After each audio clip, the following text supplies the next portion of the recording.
So by their very nature, trending songs are commercially released songs, are not available to you as a business.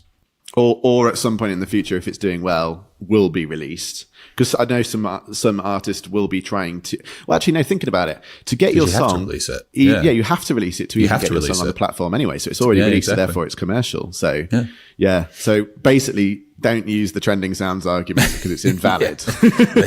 And as George said, you don't even get the benefit of it if you downloaded it and then edited it off platform and then re-upload it. Yeah. You know, even if you're doing it as a creator, if you are doing that and you're listening and you're not a business, you're still not getting the benefit of it because it's not recognizing it algorithmically through your use of the app.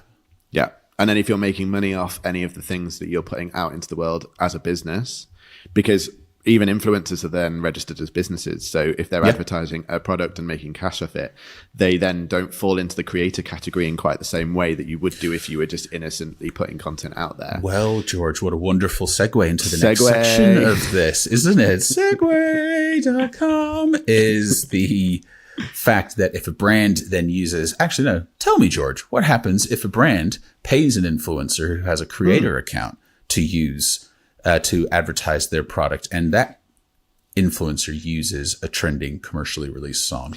Murky waters. That's where we're going. Get your goggles out. But there's one easy takeaway, I think, from what we're about to talk about, which is just give them music or tell them what music to use, because ultimately you are liable because you're still paying somebody to advertise some product that you're going to sell and make money off. So that the purpose still remains the same. And if you've paid the influencer as well, I think the murky waters comes if you've managed to get an influencer to do something for free, you've not paid them necessarily to advertise your product.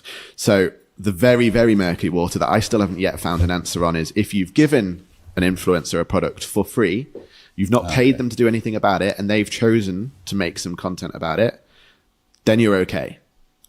Because you haven't, there's not been a transaction of cash where it's like a business transaction. It's a gift, and gifting's very different. So that's why it's very murky water.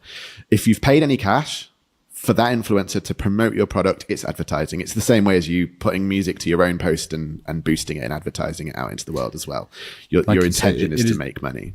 It is separate though, isn't it? Because, excuse me, there is a sort of blurred line where that's okay if it just stays on the influencer's page quite often, or it's really hard to figure out. But it's then if you posted as a business, if you then posted that content, there's some part of it where you can repost it without adding anything to it or downloading it and then posting it as yours and like sharing it on yours, but only if you're sort of just clicking the button, not getting them to send you the content that they've made and then posting it on your platform.